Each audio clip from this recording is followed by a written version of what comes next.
friends, welcome back to Food Prep Guide. We are smack dab in the middle of tomato harvest and preservation season. And I don't know if anyone else has struggled with this, but for years I struggled with what do I do with my tomatoes while I'm waiting to get enough to can.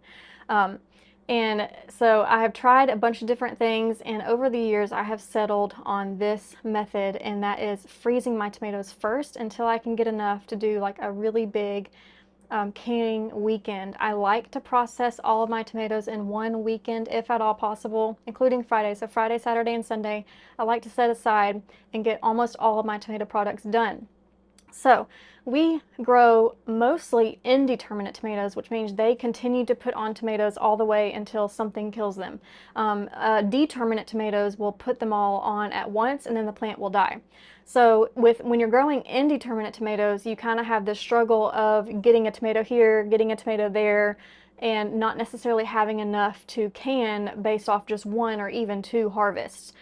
So if you have ever struggled with that, this video I hope will be very helpful to you. This is also just going to be a general tips on how to freeze tomatoes. So even if you don't plan on canning them, maybe you just want to freeze your tomatoes, and that's the preservation process that you want to use, or preservation method that you want to use. So I will walk you through how to properly freeze those tomatoes for storage in your freezer without freezer burn, hopefully. And let's get started. If you would like help mastering tomatoes from seed to table, we do have a Sprout to Supper Guide Tomato Edition available on our website. It is an 80-page guide complete with a video library that walks you all the way through from the very beginning, from seed starting to planting, growing, harvesting, preserving, and more, including recipes for serving it at your table. If you're interested, that link will be down in the description box below, labeled Tomatoes, a Sprout to Supper Guide. You click that link and it will take you straight to our website. If you're new here, we invite you to subscribe and hit that notification bell so you don't miss any of our upcoming tutorials on gardening, food preservation, food storage, and more. Okay, once I have a good, decent pile of ripe tomatoes, I will go ahead and get them all nice and clean and run them under cold water. I don't use any kind of soap or anything like that because we don't spray anything on our tomatoes. I just get them clean with some water. And then I basically am just going to core them and look for any spots that are bruised or maybe have a bug bite or anything like that. And I will cut that out as well if I need to. This one doesn't have anything, doesn't have any bug bites on them. And that is the only cuts I make. I don't, some people will cut an X on the bottom side of the other tomato. I'm not 100% sure why they do that, but that is like if you were to Google search how to freeze tomatoes, you'll see a lot of people doing that. I've never done that, and I've never seen a need to. I've never had any issues just simply taking out the core and then moving on with the next steps that we'll be showing you in just a minute. Let me find one that has, so I have kind of I kind of go back and forth on tomatoes that have bug bites on them. I'm not scared like of a little bug bite or a little bruise or something like that. But what I will do is I will cut it out and I will look and see how far into the tomato does that kind of yucky spot go. And if it's just there on the surface, then I will put it in my batch to be canned. If it goes deeper than that, then I will make the decision to cut off completely any of the yucky parts and then put the other half in the fridge to eat fresh. Or if it looks like it goes all the way through and it is just not great, then it just goes to the chickens. But you can see that that tomato had a pretty nasty looking spot on it, but it didn't go far into the tomato at all. So I'm gonna put this in my canning freezer bags as okay to can. When we're canning, we want to can the highest quality produce possible. So I know some people will not process any tomatoes that have any kind of bad looking spots like that on it. But honestly, I can't afford to do that as far as gardening goes. Especially if you're going to be gardening organically, bug bites and bruises and stuff like that is just a part of the process, and I would have to toss out a whole lot of tomatoes if I were to not use tomatoes that have spots on them. Another thing that I want to note is that I will use all sorts of tomatoes in my canning. A lot of people recommend the paste type tomatoes like your Romas, your San Marzanos. This is a San Marzano. Your Amish paste tomatoes are fantastic for canning because they're not as juicy. Like this one is a celebrity, and you can see is very, very juicy. And a lot of people do not like canning with those. I do like canning with a variety of tomatoes, all sorts, because of the flavor variety that it adds to my sauce. But also, when I'm making my sauce, I will simultaneously be harvesting juice off of the tomatoes as they cook down, and then I'm going to be canning that as well. So every time I make sauce, I'm also making and canning tomato juice. So I get kind of like 2 products out of 1. And actually, it's 3 products in 1, which we're going to do a video on preserving tomatoes. So you'll get to see all this, but before, in years past, I would just blend up my tomatoes without, I wouldn't peel them. I would just throw them into my roaster oven and blend them with an immersion blender and call it good. But you still get some rolled up pieces of skins in that, and I noticed that we really didn't like having to kind of pick those out when we were making spaghetti or something like that. And the whole point for me of canning, besides being preservation, it's meal prep. And so I want to put the end product to be as grab and go, ready to go, you know, little work as necessary when it comes time to cooking it later. So for that reason, I have switched to removing the skins from my tomatoes. Now, I do not have a machine. I don't have like a sauce maker or anything like that. So I will just blanch them in boiling water for about a minute, and the skins slip right off. Now, I've kind of gone off on a rabbit trail, like why am I telling you all this in a freezing tomato video? But it's because I mentioned that I get 2 products in 1 with the sauce and the tomato juice later, about why I will still choose to can juicy tomatoes. And then I said, actually, I get 3 products, and that's because I do blanch the tomatoes, peel off the skins, and all of those skins go into my dehydrator, and I will dry them and then powder them for tomato powder.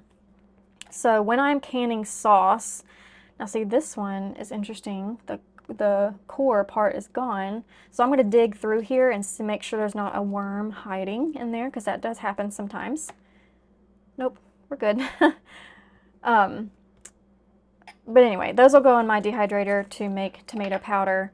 And so when I am making sauce on those huge weekends, Friday through Sunday, I'm actually making 3 products. I'm getting my tomato sauce, which is the main course, main dish, but I'm also getting tomato powder and tomato juice.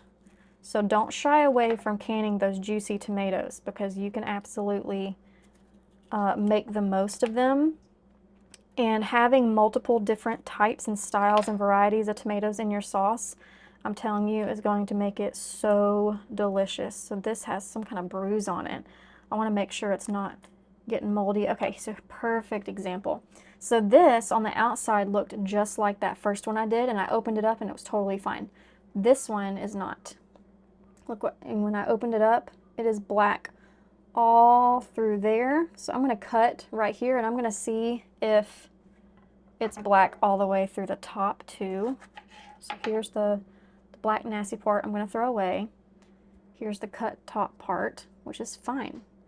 But I'm not going to can it still. I'm going to put this in the fridge, and this is going to be going into our snacking tomato little bowl that we have. Okay, I'm going to get all the rest of these put up, and we will move on to the next step. Okay, I've got all the cores cleaned up and all my tomatoes back in here, and the next step is just to flash freeze them. And just in case you don't know, flash freezing just means setting whatever produce you're working with out on a baking sheet, or just whatever kind of tray you want. It could be a roasting pan, anything like that, anything that's freezer safe. And you want to lay them flat out to where they're not touching each other. And what this does is it allows each tomato to freeze individually, so that when you go to package them up later into a bag, they won't all clump together. This is important if you are going to be freezing your tomatoes, and like that's the only preservation method that you're going to be using, because you want to be able to reach into that bag and only grab out as many tomatoes as you need for whatever recipe. that you're making throughout the year. Now, I still do this because I just feel like it helps cut down on freezer burn. I'm not really sure why, but I have had bags where I didn't do this and they just get ice crystals formed in them a whole lot faster.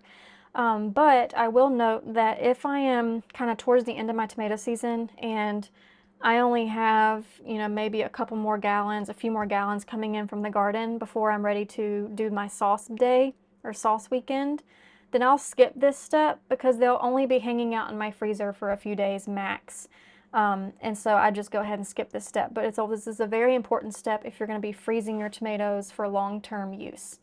At this point, they can just go into your freezer just like this, and we'll move on to the next step.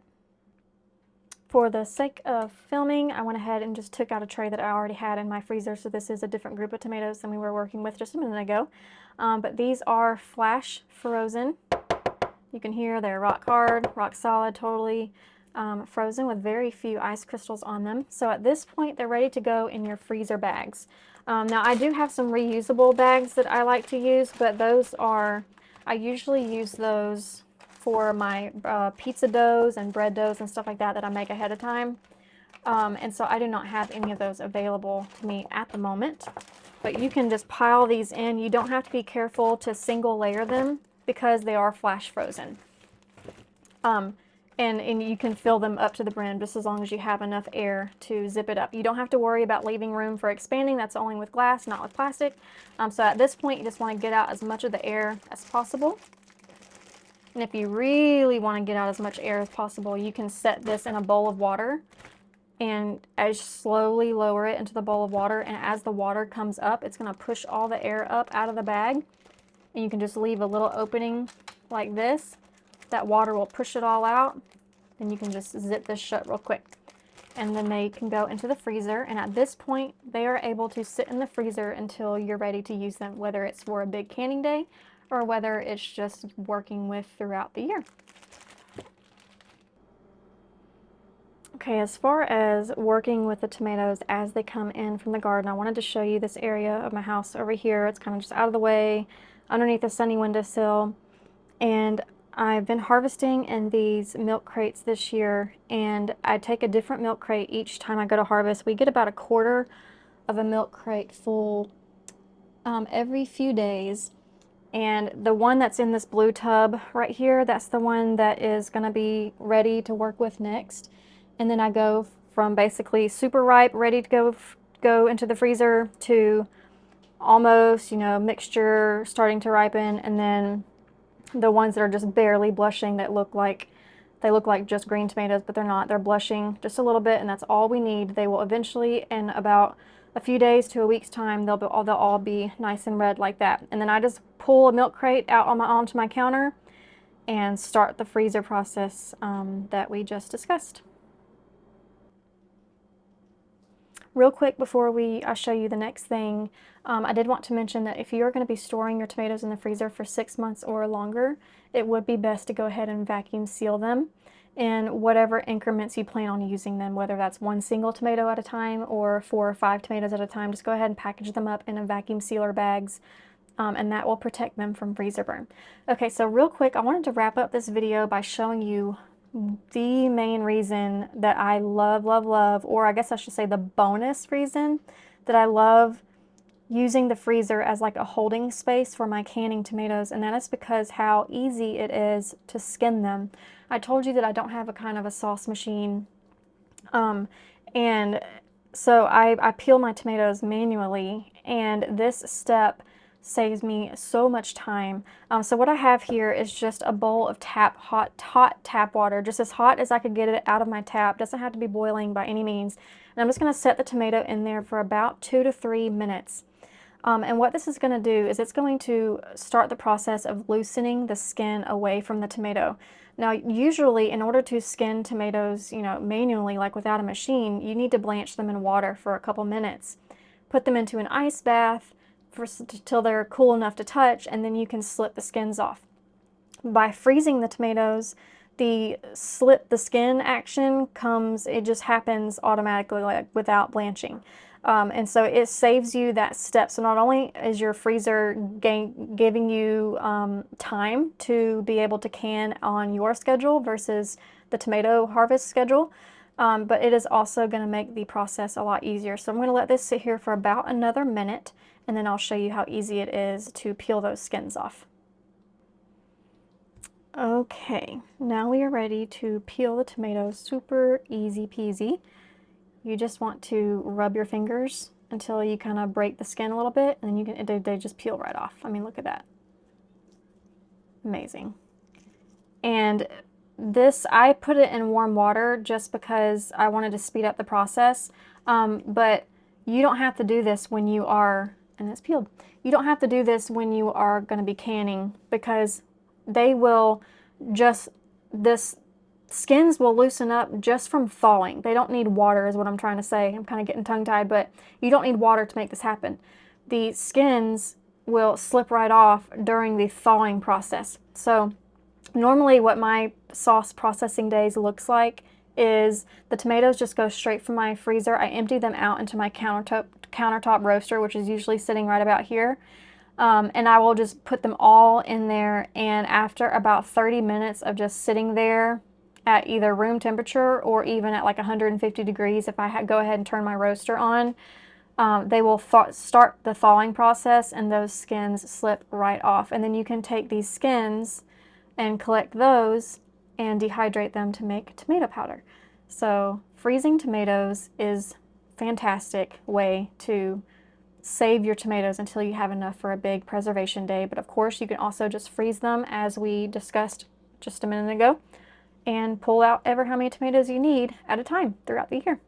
Hope that was helpful to y'all, and we will see you next time. Bye.